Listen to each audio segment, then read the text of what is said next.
Bike tank கவர்ல முட்டை வச்சா உடையுது. இந்த மாவு பாக்கெட் இல்லன்னா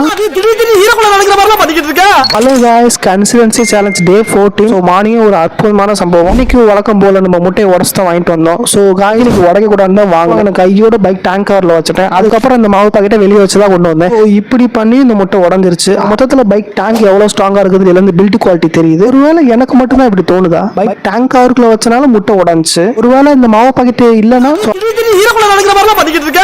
மார்னிங் நல்ல ஒரு புரோட்டீனான 2 பனானா சாப்பிட்டாச்சுங்களே.